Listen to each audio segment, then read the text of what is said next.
Magandang araw sa lahat ng mga Pilipino sa lamang sulok ng mundo. Ito ang Kabirada Lance Channel. Pag-usapan natin ang politika at ang politiko, lalong-lalo na itong si Martin Romualdez na nagbibigay ng ayuda dito sa Davao City. At samantalang binaha at binagyo ang Metro Manila. Bakit dito siya namimigay ng ayuda na pwede naman itong gagawin niya? Pwede itong gawin niya next week, next month, o next year. Bakit inuna itong Davao na husay, peaceful, napaka hindi nagkulang ang aming mga local official dito, lalo na pinamunuan ito ng mga Duterte. At tila ba ito si Martin Romualdez ay gumagawa ng variety show dito sa Davao? Tila ito ay nagiging host na ng isang variety show. Ginagaya na si Willie Rebillame. May pa sigaw-sigaw pa na bigyan ng 5,000 pesos cash.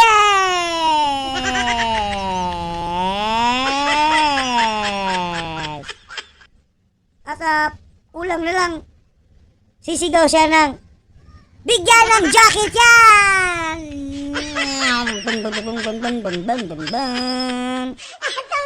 Kaya itong si Congressman Marcolita ay pinuna ang kanyang mga ginagawa. Tila may hindi maganda sa ginagawa ng ating speaker. Maagang-maaga pa ang pamumulitika niya. Tingnan natin ang video at mga pinagsasabi ng good Congressman Marcolita. Maraming sa Pilipinas naman daw ko, marami namang ayuda na ibinibigay sa ating mga kababayan. Kahapon na pala, kasama ba kayo sa Davao? Nagkabot yata ng ayuda doon sa taga Davao, di ba?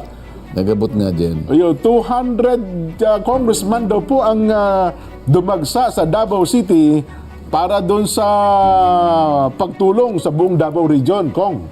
Binaha ba sa Davao? Di po, sa alam ko, Laguna, Tayabas, Quezon, doon po ang... Dapat unahin na muna itong dito sa mga binaha, di ba? Saan ba binaha, Nelson? Sa Davao City na ata. Bumaha din sa Davao. Bumaha. Noong isang araw. Bumaha po ata ng 1.2 billion na tulong ang ipinagkaloob sa mga taga roon sa Davao City. Ko. Yun ang magandang baha. Oho. Marami po. Yan ang wine-welcome ng mga tao. Oo. Ay mukhang ganun nga po na ito. Ipinakikita pala natin sa telebisyon. Sa pangunguna pala ng House leadership yan, Kong, ha? At yung iba nating mga kababayan ay nagpasalamat naman. Mukhang mga mambabatas din po ng Davao ang nag-imbita sa pagpunta doon ng House leaders, Kong. Ano po? Nakikita ko si Speaker. Ay, in-expect ko nga po, kayo kasama kayo, hindi pala kayo nakasama doon, Kong. Mukhang, ang sabi daw kasi, yung mahigit 20 congressman na dapat papunta ron, hindi nakaabot kasi na-delay po yung kanilang flight. Hindi umabot. Pinagbawalan na ata silang makabiyahe dahil po sa malakas na buhos na ulan kahapon. Ayun, Kong Dong, nakita ko pa, kita nyo naman. Ang ganda ng ngiti ni Kong Dong. Oh. Yan ang Senador Bong Revilla pala, nandun din, Yan. Anyway, itugtong na natin, Kong. Doon sa binabanggit natin kayo, sabi niyo ay bahagya nating pag-usapan. Bakit nga ba kung saan-saan na napunta ang mga pagtatanong ngayon sa Quadcom? Ayaw mo pag-usapan muna natin tungkol dun sa pinsala na ginawa ni Odette na kung saan ay nagkaroon tayo ng resolusyon dyan sapagkat lumapit yung mga naapektuhan ng bagyong Odette. Ito yung super typhoon.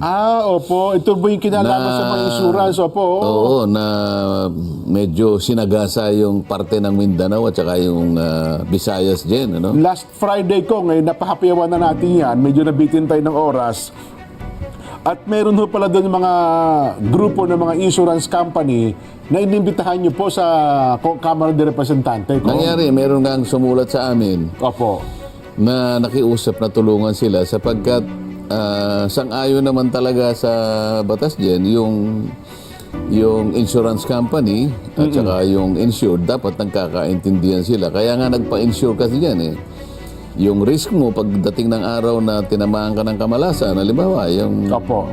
ayan, yung bagyo, meron kang makukuha na bahagi mula sa Isisiguro sa insure na insurance. Opo. pagkakasiguro ng iyong mga pasilidad. Nagkaroon dito ng pagtatalo tungkol dun sa claim nung apektado nung insured, ano? Opo. Yung isa, ang claim niya ay 1.2 billion pesos. Ba, malaki. Opo. Dahil sa mahigit na 4 na po yung mga pasilidad na nawasak ng Odette. Ano ito? Super typo nito. Opo, opo, opo. Yung offer naman ng insurance, 334 million. Ba, wala pa sa kalahati. Sa Makatwid, parang ikatlong bahagi lamang One-third lang yung kanyang... nung actual claim. Opo, oo. Ngayon, nung inaral ko, teka muna ka kung gano'n, nag-file ako ng hindi lang naman iisa eh. 5 yung mga sumulat kasi na nagmamakaawa na sana po ay tulungan nyo naman kami na maibsan yung problema dahil hindi po kami nagkakaintindihan dito sa kalagayan namin. Ang claim po namin, masyadong malayo naman po yung kanilang offer. Pero di ba usually kung, aywan ko lang ito hindi naman ako gaano maalam sa insurance. Di ba usually, so kapag nag-insurance ka, alam mo na kung magkano yung makiklaim mo, depende doon sa halaga ng ipinasok mong insurance kong, di ba? Bakit nagkaroon pa po ng negotiation kung magkano yung makiklaim niya at yung offer ba't may counter offer at counter offer? Nagkakaroon kasi ng problema dahil merong kakasangkapanin na adjuster yung insurance company.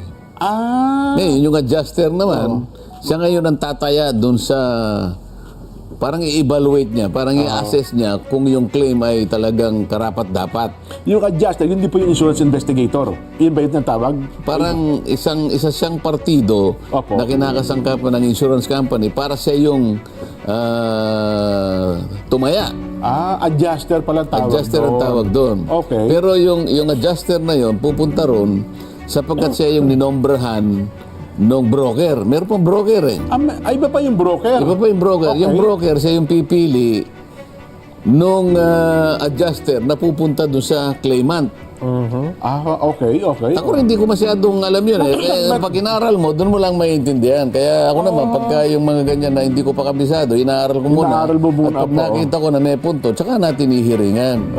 Okay. Ngayon, sa lahat ng mga, meron pa yung Plantation Bay, yung isang 5-star na sa Cebu na hotel. Isa sa mga Nag-claim din po ng insurance. Opo. Oo. Ngayon, bali 3 hanggang 4 na insurance companies yung involved. So, napatunayan namin, teka muna, paano, parang hindi tama yung adjuster na manggagaling doon sa broker kasi yung broker at yung adjuster ang nagpapasweldo yung insurance company. Paano ka magiging independent? Doon na uwi ang punta. Hanggang sa nangako na lang yung insurance company, sige po, re-reviewin ho namin uli. At sabi nung adjuster, nung una, yung presidente ng mga adjusters, nakikipagdebate pa eh. Opo. Your Honor, kanya. Ewan ko po kung maniniwala kayo, pero kami po professional po kami. Sabi ko, hindi kita didibatihan dyan. Yan ang palagay mo sa sarili mo. Wala akong magagawa dyan. Tama naman. Alangan naman ka kung... Yun ang professional walang bisa ko pa yung sinasabi mo. Kaya lang, base sa mga factors na nakalap namin, kahit na sabihin mong professional ka, kahit sabihin mong independent ka, hindi po pwedeng mangyari. Kasi ang nagpapasweldo sa'yo, Yung insurance company. Ayun. o di ba, meron tayong kasabihan, hindi mo kakagatin ang kamay na nagpapakain sa'yo. Ay, siyempre, tama naman po yun. Maliban na lang kung aso ka. O kaya ahas ka. Di ba? O tutuklawin mo yan. Inaano ko na, tutuklawin ka pa. Pero habang ikaw ay nakikinabang dun sa kumpanyang pinagsisilbihan mo, natural, yung palagi mong iniisip, yung kanyang interes. Siyempre po naman. Lumitaw yun.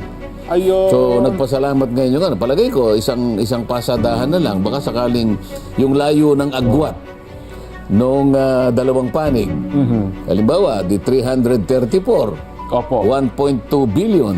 Oo.